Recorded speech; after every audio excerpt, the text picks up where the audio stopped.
About the delay, but we are into the final game of day one here in week 5. Bans flying thick and fast. Unicorns removing Zed, Siva, as well as Lissandra, and H2K have taken off that Cassiopeia and Maokai from Chachi, but Gnar is still available. A lot of teamfight focus from H2K in their bans, and I really like the Sivir ban coming in here because Hjarnan as well. He's not a hard carry, AD carry. He's more about utility, helping the team, and what H2K did so well last week was when Hjarnan would get an advantage, he would play Sivir and he would just fast push waves. He would get one out of it, go to mid lane, get another one, go to top lane, and he really used that wave clear and again fast pushing ability to just get a massive lead for H2K in both the games. So that's why Unicorns targeted, ban it away and say, okay, let's see what our two AD carries can do when they're no longer playing that supportive or utility focused AD carry Sivir is. Well, we'll see what the teams decide. Fairly quick lock in for Kikis on that Jarvan. This will be the 4th time that he's played the champion. Again, very high kill participation, 89% for Kikis on Jarvan IV. Yeah, but one of the first times we actually got to see Unicorns a lot not first picking Gnar when he was open. Normally they will instant lock him, especially also with Lissandra being taken away. KaSing is open, not being taken in the first rotation by H2K, so that could be the go-to signal for PowerOfEvil, especially because Cassiopeia has been banned away, who has a fairly good matchup against him. And if you contrast PowerOfEvil KaSing versus Ryu KaSing, PowerOfEvil has managed to earn himself 6 kills, 0 deaths, 8 assists in one game. And Ryu is simply not shown. Played one, he went 5-4 and 4. And Ryu struggled when he's playing those assassins overall. We'll get to that in a second. Irelia and Corki locked in. Unicorns with a very powerful mid game. Okay, so this explains the first pick Jarvan. First of all, you take it away from loulex, and then you actually somewhat bait H2K to taking that Gnar, so you don't have that Gnar and Jarvan combination we've seen so many times, and you pick Irelia into it. Irelia will beat Gnar in a one-on-one, especially once Trinity Force is completed, but you are weaker in terms of team fighting, so as long as Unicorns can keep Odoamne in a side lane with Vizicsacsi, then they suddenly have the edge here because of their Irelia matchup, and that's what they've been doing, and we've seen it before as well, taking this kind of comp. So that's why they first picked the Jarvan and actually give Gnar over. Well, we'll see if Unicorns can maintain control of the map by keeping H2K in one of those side lanes. H2K last week demonstrated near flawless map play, near flawless transitions and rotations between lanes. They've got themselves a very mobile jungler in Rek'Sai, and Hjarnan's grabbed himself that bursty Graves. It'll be the 2nd time he will be performing on that AD carry. A fairly meta, fairly standard team composition here for H2K. KaSing still available, and mid lane is left to be locked in. Very, very standard all around. Good lanes, early jungler who can make some plays. We saw how obviously Reignover were basically running rings around Svensson on Jarvan earlier today with his Rek'Sai. loulex looking to do the same. He's always extremely active early on. He's really the guy trying to snowball the team. And then of course we want to see what KaSing can do, because he actually had a great start last week. Both the games, it was him with the first blood onto Nif, really starting to snowball against elements. He likes to play Annie, he likes to play Thresh. Thresh already been picked, so I'm not even sure why I'm talking about it. Whatever support picks is going to be for KaSing. Well, Unicorns of Love rounded out the team composition. PowerOfEvil going to arguably his signature champion, Syndra.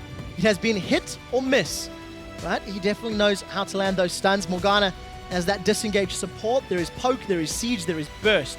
H2K still have to decide who they put mid lane and who they're going to run into this Syndra from PowerOfEvil. Yeah, I mean, you can go for a very safe choice in Orianna, but you kind of give up all the pressure in the lane. We have seen it being played from Ryu beforehand. And then again, you have a very strong 5-on-5 team fight. In that case, KaSing also open for him. LeBlanc open, Lulu open. Yeah, LeBlanc, Syndra. Ari open.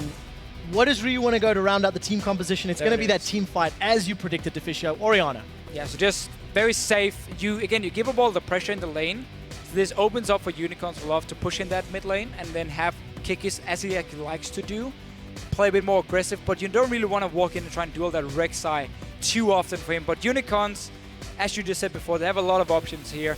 You can siege up with a Syndra Corki into mid-game fairly easily. You have the split pushing potential of an Irelia. You have the Black Shield from Morgana, so there's some disengage coming in.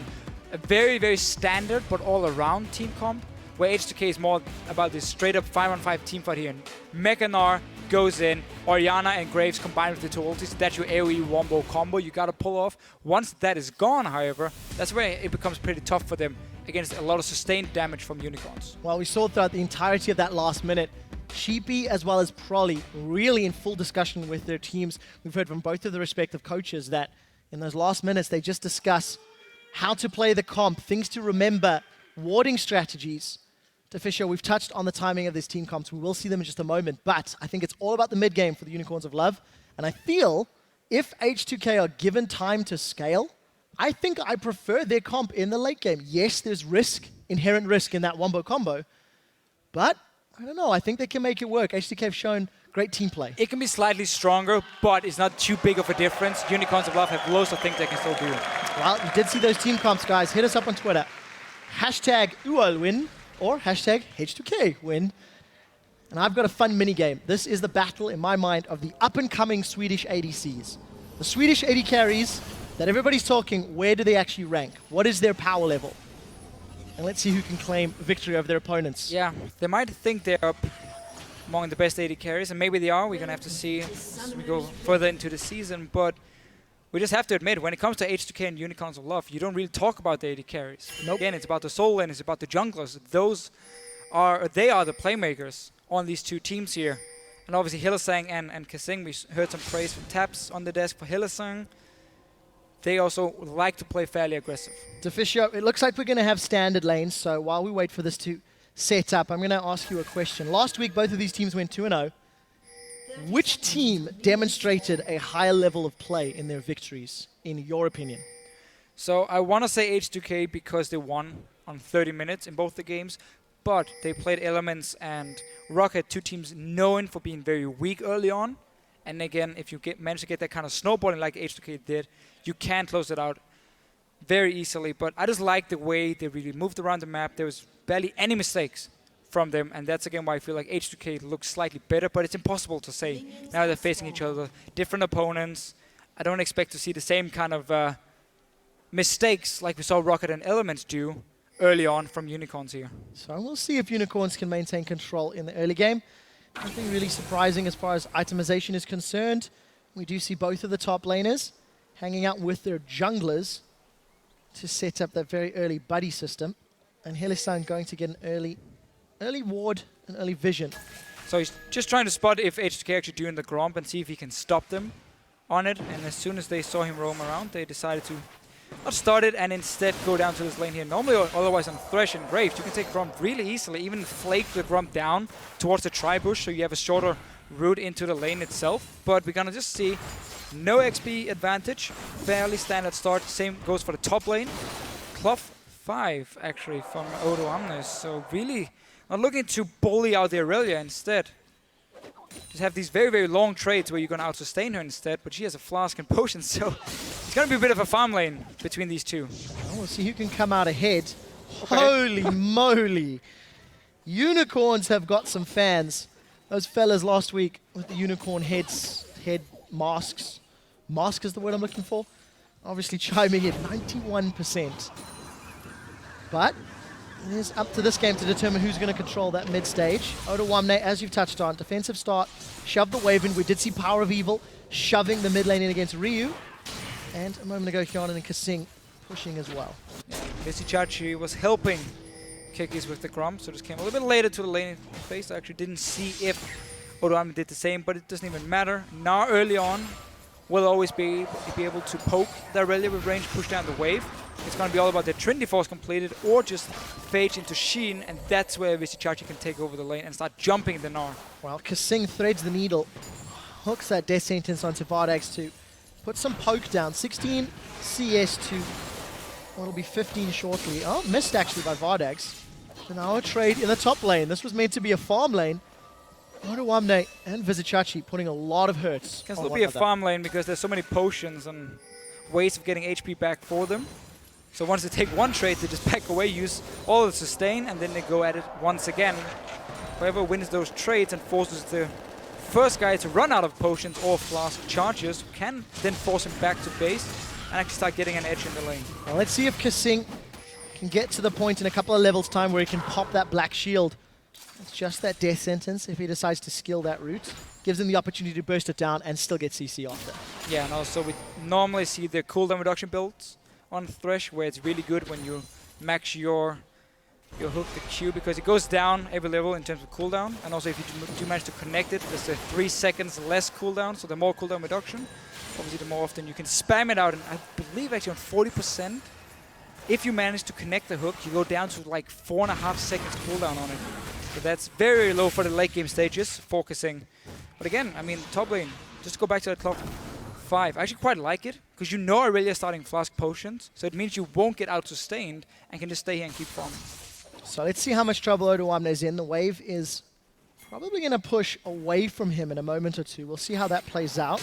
We did see Kikis hanging out. Hylissang eats a death sentence and a buckshot. Damage gets put in reply. Here comes loulex from the background. Flashes are available. The chilling smite goes out. loulex unable to knock anyone up, but they get flash and heal from Vardags and Hylissang. He'll be happy with that trade. Yeah, good little gank here just to force the 2 summoners set up by KaSing again. And 2 top laners, they're not stopping. Yeah, take a look at Vizicsacsi. He's actually put 3 points into that Hjarnan style, not looking for the burst, just consistent damage over time, as well as that sustain. Here comes Kikis. Does have the ability to knock Odoamne up, but Odoamne with hop and flash, I'm not expecting it. He instantly hops away. Actually going to be cheeky enough to get excited with that hyper and put damage down. H2K sensing an opportunity. They've started a relatively risky dragon. Yeah. loulex is low. Very big difference, though, in what both teams are doing early on. You see loulex go for the safer option, where KaSing could connect the hook and then actually set up. He forced 2 summoners. Now he gets a dragon as well, because he was on the bottom side of the map controlling it, while Kikis actually been wasting his time, making sure Vizicsacsi could push in the wave. That's why he was staying out there. You saw as soon as he went for the gank, it was like, oh, you're just going to jump away anyway. So Kikis just staying there to make sure Vizicsacsi can farm. But that cost him the dragon and, of course, his bottom lane, the summoners. Well, another early game advantage for H2K. That's 3 games in a row that they've shown straight out the gates. They can make the right plays, they can make the right decisions. They did this last week, and they started well this week. Yes, it might be an advantage now, but once Irelia, again, as we talk about, get close to that Trinity Force, then she will take over the lane. And then suddenly it's an advantage to Unicorns of Love that they secured Vizicsacsi in the lane itself to pick up farm. Not really been denied too much. So it just depends on how you look at it, and it's different times it's going to benefit you. We'll see who can take advantage of that. 7 minutes on the clock. Even gold. Look at CS numbers. Chachi under a little bit of pressure from that mini Nars auto attack. So he's about 6 down. Even in the mid lane. Even on your AD carries. Gold as close as it's going to be. We're going to have to settle ourselves in for a long one. Both of these teams fairly happy to wait for their first items before they pick any fights. But Unicorns will hit quite a large mid-game spike compared to H2K as well. On their side, when you have 1 item completed for the Syndra, magic penetration as well coming in. You see PowerOfEvil even waited till he could buy a large rod for himself. So he's going to be very, very strong already. And then obviously Corki Trinity Force, Irelia Trinity Force means that the Unicorns have a window where they can force these towers here, fast push them down before Orianna gets to a 2-3 item spike herself, where she can really become useful. Oh, KaSing is in trouble. Let's see what can happen. No engage on the rest of UOL. Not enough deep vision, and Ryu was close by. 2 supports roaming already, leaving the AD carries on their own. Graves and Corki are 2 of the AD carries who can sit and farm. And don't really need the support to stay. One of the reasons they're so good in the current meta, where you have all this roaming between supports. You can hear loulex using that tremor sense, looking for targets. But Unicorns still playing relatively aggressive. They do have the support of PowerOfEvil if they were to break out into a fight. But just a lot of posturing, just a lot of standoff and tension between these 2 teams. But it was a good play by Unicorns, recalling slightly earlier than H2K's dual lane, at least for KaSing. And have Hylissang group up with Kikis just to place these 2 deep wards, so you now have full information on where loulex is. If he's around the top side, you can just see them ping him out. Which again means you can play more aggressive in the lane. You don't have to worry about your Irelia suddenly being ganked, because you could see loulex in that jungle here. So just getting some extra information on the side of Unicorns, opening up for more options. Again, you're pre-planning what's going to happen in a few minutes. And that's why the deep wards are so important. Well, we'll see what Unicorns can decide to do. They seem content to farm their way up. Got themselves some decent bursty items. sheen on both the top and bottom lane, as well as that needlessly large rod. If they get damage down, it's going to hurt. Yeah, and I expect PowerOfEvil to just sit on this large rod for some time and get a Morellonomicon before he completes it, so we get that cooldown reduction, obviously the 80 AP as well, because you don't really benefit too much from getting a Death Grab as your first item. You don't really use the passive well enough. So you'd rather get that cooldown reduction as well from the Morellonomicon and the mana regen, of course. It's a great demonstration of skill shots there from PowerOfEvil, connecting everything. Does take an attack and dissonance in reply. And something that we haven't touched on yet, loulex has been in control of the crab in the lower half of the river, where Kikis has been in control in the crab in the top half of the river. So making sure they're farming their way up. Kikis already got warrior enchantment. Some good aggressive plays from KaSing, throwing the lantern out. This is actually something that Krepo said last week while watching KaSing's games. He's got the cojones to move forward and throw the lantern out regardless of the supporters there, just psyching his opponent. Yeah, mind games. If he does it 2 or 3 times and there's no jungler showing up, then the 4th time he does it, well, you're like, he's just baiting us again, and suddenly loulex is there in your face. So just mind games, and again, you can also do it if it's a very passive lane, like in this case where they're just farming, no real action going on. So you don't have to keep that lantern ready for Mr. KaSing. But honestly, Unicorns are just waiting to hit this mid-game spike where one item is completed for the 3 carries before they want to group up and start pressuring any turrets or dragons in this case. While H2K obviously want more time for Ryu to scale up. Oh, whoppa! Misclick. Ryu hoping to pull PowerOfEvil in to take a turret shot. Didn't work out. Not the end of the world. It has been a fairly slow laning phase, and we did see Hjarnan eat that Dark Binding, but that also just resulted in some damage. You really see Odoamne here respecting how strong Irelia is going to be in a few minutes, so he goes for Sunfire Cape as well, just to have one of the cheapest tank items he can get. Obviously using that cloth armor as well, building into it. Normally though against Irelia, Brandon's Omen would be a lot better. But in this case, he's also looking for some pushing power to take down this turret with the Sunfire. Well, we'll see. He's going to gnaw Vizicsacsi, but Chachi did not get hit into the wall. So without that stun and follow-up, it just means loulex is going to back away. So Vizicsacsi, 1 Blade Surge. He escapes the gank in the top lane. Kikis here down the bottom lane. The 2 junglers, they keep swapping positions on the map. When loulex is ganking top lane, Kikis was looking towards the bottom side. Dragon is spawning, so that's why he's here now. Getting at least a 1 deep ward down. And if loulex would have stayed top lane, we might have seen Unicorns try it. But then you have to remember there's the ulti from a Rek'Sai and obviously a TP from Odoamne, so loulex can make these plays on the top side and still join for Dragon. So as even as this game is going to get at the 12-minute mark, Dragon is up right now. We do see the makings of that Morellonomicon for PowerOfEvil versus a completed Athene's for Ryu. One thing that I do think we need to keep our eyes on is just how many hit points the respective towers have in each of the lanes. I get the vibe that once a tower goes down for either team, it's just going to free up their ability to move. Odoamne's got the advantage in the top lane, and we'll take a look at the others in just a moment. Yeah, mid lane has taken about 25% damage, but the bottom lanes have barely been touched by either team. So they might just trade the mid for the top turret, but that's where you always want to get the mid turret down, because that opens up the entrance to the enemy jungle 2 ways, where top lane only really opens up around the tri-bush itself. But let's see what happens. Once again, Odoamne is pushing down. He wants this tower. He's actually jumping forward with his Vizicsacsi. Oh, he's been stunned under the tower. Chachi! Chachi! There you go. With a 1-2 punch, he gets first blood. We'll break that down in a second as H2K, they've started up the second dragon. That's a flash forward from Hylissang. He's looking for the soul shackles. loulex is just melted in his position. That's a flash forward from Kikis. He's looking for Hjarnan. KaSing's going to save Hjarnan's life for the time being. Look for Ryu. He's hanging around on the sidelines, sniffing for something to happen. But just like that, Unicorns of Love find 2 kills and get position on Drake. Yeah, they've been very wrong the last minute for H2K here. First, Odoamne trying to stop the recall from Vizicsacsi. He dies, and then H2K actually started Dragon with 4 guys against 4. Despite not getting any kills or any direct vision control, it's very risky this early to take the damage from the Dragon and also risk getting flanked around like we saw Unicorns do here. So 2 kills Dragon as well for them. And suddenly Trinity Force is completed. It's going to be very soon for the Corki as well.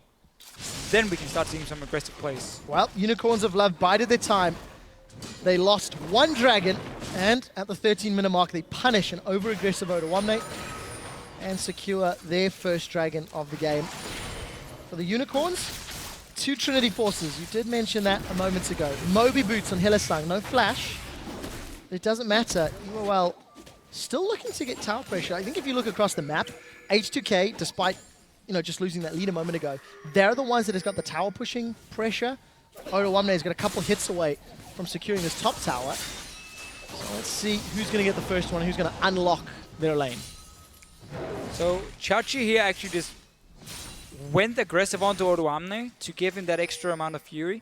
So he popped into Gnar, and now he couldn't actually take down the tower with his ranged auto attack. So that was smart enough. Oh, Rio. Oh, he missed another one. We see PowerOfEvil throwing down the damage. There we go. He's going to manage to secure the first kill. It's mid laners down in reply. However, it was PowerOfEvil that got the kill. Now Hylissang, he's knocked up. Buckshot out, collateral damage down. Kikis has engaged a fight that maybe he shouldn't have. Cataclysm's out. He manages to crush the sandworm before he gets killed in return. Hjarnan managing to secure the kill and the red buff. 2 for 3. Yeah, Hjarnan here roaming earlier than Vardags, so he was able to join the fight actually and win it for H2K. Go straight for this turret. Now Vardags is here after staying in the bottom lane first, trying to defend the turret. He will be able to, but it took a lot of damage. And again, some easy kills now for H2K. Trinity Forces picked up by Unicorns of Love, but it's H2K with the aggressive movement. Ryu, he's 0 for 2. Again, look at the minimap here. So yeah, Ryu missing another ulti.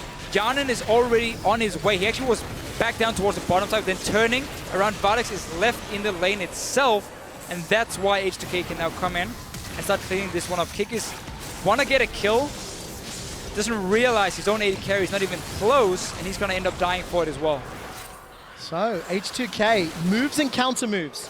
It's H2K that got on the board first with the dragon before losing the follow-up, and well, blue buff did go to Ryu.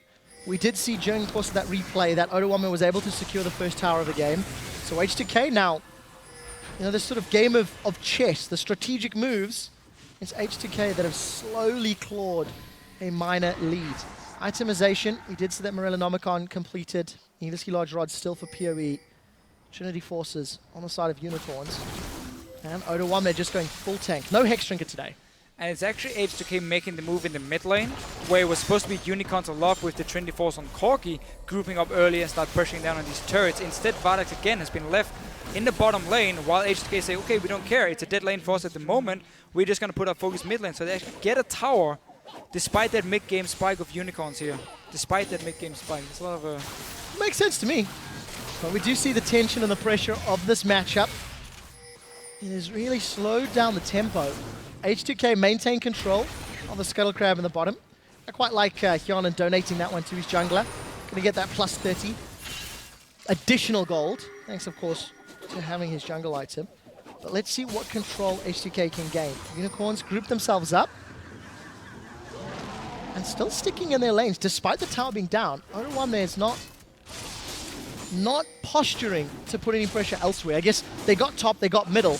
Next logical one is going to be bottom, most likely to coincide with the next dragon. Yeah, no real reason for Odoamne to ever leave his lane. Still very tanky and just farming against Chachi. But Unicorns, again, they were supposed to be the team to make this move here. To take down the mid turret, or at least force H2K to sit in a 4-on-4 in the mid lane. Instead, H2K were the proactive one after winning that fight as well. Got the turret very low. So honestly, they've done pretty much what they could do at this stage of the game. Well, it's very early to say. For H2K, it's not mark. for Unicorns. But for H2K, as you mentioned, Deficio, 0-2 week 1, 2-0 week 2, 0-2 week 3. This week, technically, according to the curse, would actually be a 2-0 week. And they need to do a little bit more to secure that win against Unicorns. They've got themselves a 1,000 gold lead. You see loulex moving his way towards the bottom. I wanted to see if they can work.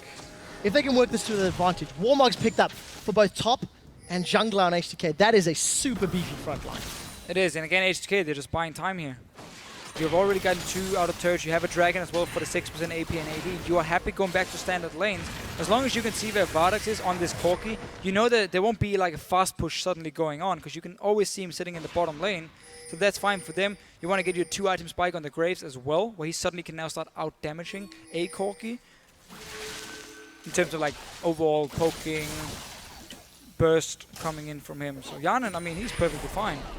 at the moment. Notice the timing. 30 seconds until Dragon is up, and all of a sudden, H2K are grouping. The flash, the death sentence connects with PowerOfEvil, but the flay goes way wide. Cataclysm comes out and instantly flashed away from. Now loulex is caught behind enemy territory. He's going to be able to tunnel his way to safety for the time being as KaSing catches Chachi. Soul Shackles goes out and will take out the Queen of the Rek'Sai. The Mega Gnar throws them backwards. It's a 1-for-1 trade as a double stun from Odoamne. Ryu hits 2 with his third ultimate, and the collateral damage from behind. H2K are showing up, and they have taken 3 in reply for 1. Might not be over yet. Oh, PowerOfEvil forced to flash. And Hjarnan coming in again here. Dragon is alive for H2K if they want to go for it. But they're the ones making the plays. KaSing flashing in with the death sentence here onto PowerOfEvil. Start the fight. Actually looked bad in the start. But then because Mega Gnar came up from Odoamne, he could jump in, re-engage the whole fight. Hjarnan came roaming up and cleaned up the last kill as well. Dragon for H2K. Honestly, they're looking solid. Power spikes in favor of Unicorns with those Trinity Forces, but not working out. Here's a replay of that flash death sentence. Again, KaSing, he likes to make these big plays.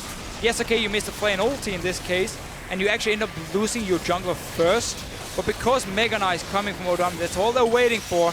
Buying time now. Okay, loulex, you go down. Odoamne, he stays, keeps auto-attacking, keeps building up the energy. Then he goes in. Hylissang goes down. Ryu actually lands an ulti as well. Easy one for him on Odoamne. Clean up a few kills. Well played by H2K. They managed to get themselves that second dragon. A bunch of flashes from the Unicorns of Love, and they're off to a very, very positive start. 2,500 gold lead. 1 kill in the advantage, and now trying to fend off Unicorns who have just snuck their first tower of the game. It's still balancing on a knife edge. Yes, H2K have had good engages. Yes, H2K have got a lead, but they are somewhat reliant on their ultimates. They are somewhat reliant on getting the Mega Gnar, getting the Shockwave. So if H2K make one misstep in those fights, I think Unicorns can pull it back. Yeah, that's the thing again. It's pretty tough to play to come from H2K because fail one of your ultis and suddenly Unicorns of Love can re-engage on the side. But honestly, the way they've been playing so far, getting these outer turrets, getting the kills, a lot of farm as well. The Graves towards the static shift point. I think I said earlier that Graves couldn't do more burst damage than a Corki. I'd like to take that one back. That was not exactly what I meant to say. The thing and Graves on 2 item spikes is going to be very, very strong. We'll see if they can make a count. Hjarnan's been able to respond to those team fights. I'd say a little better than Vardags. He managed to make it to the mid lane on both of the 2 team fights that have occurred. And while Vardags hasn't necessarily been involved, 0 kills, 0 assists, that's going to be a testament to that. He is still scaling. He is still going to be in a position where he can make an impact shortly. The thing is though for Vardags, he's always been a step behind Hjarnan in this game. Hjarnan's been pushing down the wave and then Vardags would join and he would stay for too long while H2K would then roam to mid lane and make a play, and that would actually cost Unicorns a lot. That's flashing away, but look at the bot lane here. Someone needs to go back down and defend. That's an uncharacteristic mistake from Kikis. Didn't manage to get that flag and drag. And of course he did get the flash from loulex. So let's see what Hjarnan can do. There's a million pings in that middle lane. H2K may be trading mid tower for bottom inner tower. We do hear the Rek'Sai scream. They're coming from behind. But again, this was the push I was expecting like 5-6 minutes ago from Unicorns, where they grouped together. You have the Morgana as well for disengage, but we're going to get a fight. Well, let's see what happens. The attack and dissonance goes out. Kikis caught in the back line. Gnar goes out. Kikis gets the Cataclysm down, which will kill KaSing before he is taken out in reply. We did see Chachi recall and try to put some presence on Hjarnan. He gets caught by the Dark Binding. Soul Shackles is out. That was an ultimate blown, so AD carry and support in reply for a jungler. H2K did get a tower in the bottom lane. Unicorns got a tower in the middle lane. Overall, net gain for Unicorns of Love. Got at least to open up the mid lane and show what they can do with the Syndra Corki. Vizicsacsi just didn't have a teleport ready to join the fight, and he was very late getting to the bottom lane. That's why he lost the tower to Hjarnan as well. So we're not seeing the same kind of play from Unicorns like we did last week. It's a bit more sloppiness, I think it's safe to say. But they're getting there now. At least got the 2 turrets down. Keep using your insanely strong Syndra and also the Trinity Force Corki. And I also want to quote something that Sharks actually mentioned 2 weeks ago when talking about the Unicorns of Love, saying how as a team they have this go switch and it tends to be on all the time. And one of the reasons that they were struggling in many of their games, they were over-aggressive as a team. However, last week, Unicorns managed to find some control, managed to find some patience. We actually mentioned they found that pause button. Now it feels like they're a little stuck in the pause mode, as they've had these power spikes, they've had these opportunities to play aggressive, and have opted to not take them. So now, ironically, they need to go back to a style of play from earlier in the split, where they are looking to fight and actually looking to, you know, catch H2K off guard. We're gonna see here as well from Vardags. He's not going Blade into the double tank from H2K's side. Instead going for Infinity, so he wants the highest amount of single target damage he can get. Question is if loulex and Odoamne will even allow him to sit on auto attack or force him to sit so far back he only deals damage with his rockets, at least for most of the fight itself. So no lifesteal coming in from him. Again, not a lot of poke coming in from H2K, so you don't really need that lifesteal on his side, so that's fine. Well, the tempo of the game is playing into Vardags' favor, that he's going to have the opportunity to build towards that high edge. 25 minutes in, 1,000 gold separates the teams, 4 towers to 3. I mean, again, it is just completely even. It is, and as you just said before here, the game allows Vardags to go in vintage because Unicorns are not looking to aggressively push down any turrets. Then you would have gone for the BT, get the lifesteal. Obviously, you don't need the crit when hitting a tower, the shield to keep you alive when you are in there auto-attacking on the turret itself. Instead, Unicorns are actually looking more for team fights, as they kind of missed the spike, and that's why he's going for Infinity Edge as well. Yeah, and of course, if Vardags is caught by a collateral knock-up shockwave, no BT sustaining the world's going to survive that. Then he's been mispositioned anyway if he gets caught out like that. Yeah. So a lot of pressure on Vardags' team fighting ability in this mid to late game. He isn't one of his better AD carries. 3 games played, 16 kills, 8 deaths, and 38 assists. Right, Cataclysm dunk. loulex is just going to tunnel away. They'll be happy with that trade. Kikis hoping for more than he could get. That was the main engage gone now for Unicorn, so they're on even terms because H2K on their side, they're going to rely on either like loulex using the tunnel to get in or Odoamne jumping in Morgana to start fights. They don't really have any other engage, but they're going to try and pop it here. Rage building up Odoamne. Good timing for the dragon itself. Let's see if H2K can actually get a fight. Notice how he's delaying the Morgana for as long as possible, knowing they can take the dragon, and he just wanted ready if the fight would break out. Instant peel from the Unicorns. They wanted nothing of that engage. The ticking time bomb is a fairly slow fuse, and H2K got their 3rd dragon. That was uncontested, and it was thanks to Kikis' maybe over-eagerness to try and trap loulex. Yeah, safe to say at least. Well, pressure is now on this mid turret. H2K grouped up as 5. Teleport available for Chachi. Deficio, that mid-game power spike the Unicorns had available is not being used. And it's H2K that gets 75% of their turret's HP down in 1.5, 2 million waves. A little bit too easy for them as well. There's actually decent wave player between a Syndra and a Corki, but Unicorns tried to poke instead of clear the waves, which allowed H2K to get a lot of damage on the tower. And stay grouped DS5. Remember, you don't really want that Gnar into Irelia anymore. You want to look for these big team fights together. We're gonna have to see if it's gonna be hard for H2K to start fights, because again they are lacking that hard engage. It's all about the Gnar jumping in or a flash in from loulex. We saw earlier Rainover go for distortion on his boots on Rek'Sai when he had a similar situation. Could be an option here for loulex itself. Otherwise, Unicorns again, as long as they can get the 1-4 going, they can actually do some work. So KaSing, however, has been relatively good at landing those death sentences. One more option. Hylissang's going to take a little spit or two from Baron. Actually, that's a lot of spits, let's be fair. Half of his HP down.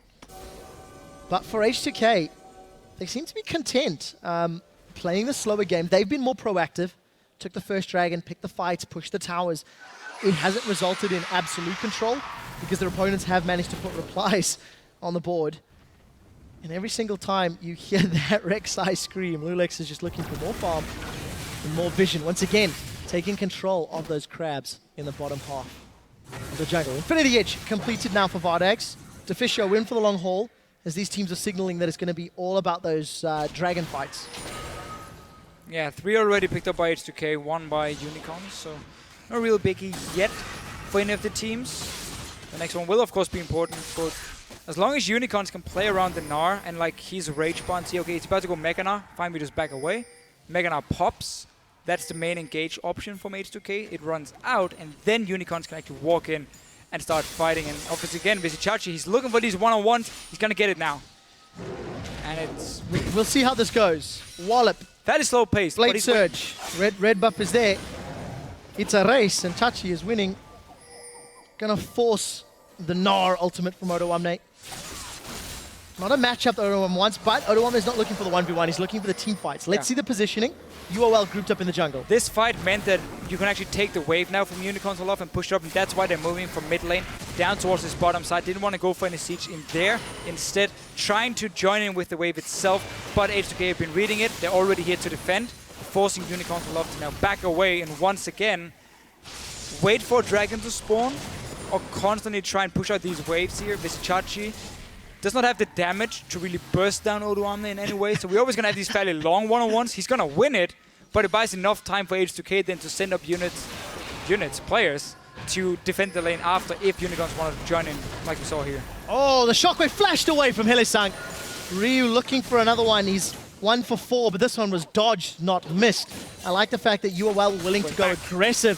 Once Odoamne did not have his Mega Gnar available, Chachi wants to dive, Kikis does not. He was burned before. And Odoamne went Mega Gnar, gonna have all of that additional tankiness to burn through. UOL are not giving up on this bottom turret, but the support from H2K will be here shortly. Let's see what they can do for wave clear.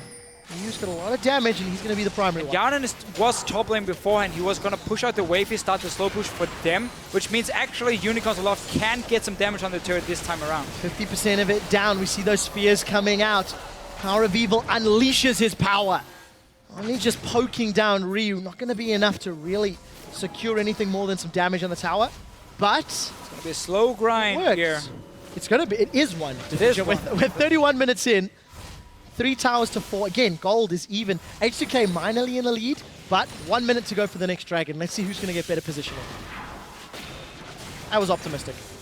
So the Unicorns actually had a chance here to ward up this blue, the blue side jungle from H2K around the blue buff itself. Decide to actually go back, so not really getting any vision control before the dragon spawns, so not gonna try and trap H2K, which now allows both teams actually to walk down themselves, reset the whole game again, as everyone just recalled. 40 seconds on it. We might see a tricky play where you try and bait H2K to take the dragon, and then you rush the Baron yourself, because there's no wards on it. And that's also why Vizicsacsi is moving over here, setting up for that option, or just getting this vision down from the Skull Crab so he can actually start the dragon himself and see if H2K are trying to do it. Well, let's see what decision these teams make. Really has been a patient game. And for H2K, I still feel there's so much emphasis on Ryu and Odoamne using their ultimates effectively that it could go wrong. There is these 2 ultra tanks doing battle. Odoamne is going to have the support of Ryu. So Odoamne gets a little bit of damage down from that hyper and has to back away. loulex caught this time with no full support, and Kikis holds his Cataclysm for disengage. It is really good warding from Unicorns here around it, denying a lot of vision from H2K. Just got to get that one ward here in the small bush on the side. There we go. Pink ward from Hylissang. So they have full control. And again, they can see Odoamne at all times. They can see his rage bar now is full. Wait for that Mega Gnar to pop. Wait for it to disappear again. And then you can start a dragon. And H2K doesn't want to fight anymore because they have the small mini Gnar. Well, Nagada, the house gets thrown out, so UOL will be aware. Seeker gets some damage. Ryu looks for the shockwave that melts through the black shield. Hylissang is in trouble. He's knocked up. He gets gnawed against the wall, but not stunned. It takes the wallop and a house to finish him out. Now Kikis walks through the box. He's slowed. loulex is going to get taken out by PowerOfEvil's unleashed power. This is a sloppy fight with UOL in the background. They've got Vardags taking damage from the side lane, while Hjarnan was dropped. Everybody split up. 3 for 2. Make that 3 for 3 as Kikis is trying to run down Odoamne with Chachi. That Irelia doing so much work. Ryu is in place. Ryu is the here. Attack in the distance. H2K may be able to finish this one out. The Mega Gnar comes out again, and it's H2K that ace UOL. That was drawn out, and H2K didn't need their ultimates. No, they didn't, but like, Unicorns of Love here is set up around the small choke point coming into the dragon itself, looking for a pick. So they had no walls on that blue buff we talked about before. Ryu actually gets a somewhat good shockwave at least to start the fight and get some damage on Hylissang and Vardags. Odoamne still had some time on that Mega Gnar, and also everything from the carries of Unicorns are blown onto loulex. Hjarnan will be dropped down, being dived as well. So now it's just a very split up fight. Obviously the sustained damage of an Orianna is fantastic, and just Odoamne being able to get a second Mega Gnar as well later on, allowing H2K to actually win the fight, and I do believe they started the dragon as well. Yeah, we did see that flash in from PowerOfEvil Ryu to secure the kill, and just ended up costing him. So 5 for 3, and H2K securing yet another dragon. Mega Gnar keeping Odoamne alive. You don't need a wombo combo if your fight lasts 25 seconds. Yeah, and it was actually well played by Ryu as well. First he was kiting and he just kept running away until Unicorns turned around, and then he didn't start recalling anything. He actually rejoined the fight. And obviously an Orianna at this point, 3 items completed for her. Didn't get punished early on at all for being fairly passive like we often see with the Orianna. And then you see the consistent damage he can actually pull down. So H2K going to be very happy with the situation. Next dragon is the all-important 5th dragon. That could be what breaks the stalemate. H2K still only 2,500 gold in the lead at 35 minutes. Odoamne is a mega tank Gnar with that Thorn Mail. He's got all of the coats on. Every single coat, he's wearing it. And I wouldn't be surprised to see Randuin's as a last item. We'll see what he decides to pick up. Vizicsacsi on the other hand. Warmogs, Randuin's, Triforce. Also pretty beefy Kikis. But it hasn't mattered. UOL may have waited too long. PowerOfEvil is way caught. Dark Binding goes out, and Odoamne carry on chasing. H2K punishing UOL for a small misstep. Yeah, it can't happen this late in the game. You cannot be caught out like that. You also have a Black Shield, worst case, but they're just not in position to use it. loulex looking for more collateral damage available. It's not even needed. Actually wasn't available. That was a buckshot. And we did see 2 kills picked up for H2K. Unicorns punished for a misplay, punished for being in the wrong place. H2K securing an inhibitor turret and the inhibitor. Super minions and a 5th dragon soon. It's been a slow strangulation, but H2K now have Unicorns on the back foot. Ryu's caught out, Shockwave catches 2. He goes golden, now Kikis in trouble. Buckshot from Hjarnan secures another kill, 4-2 and 1.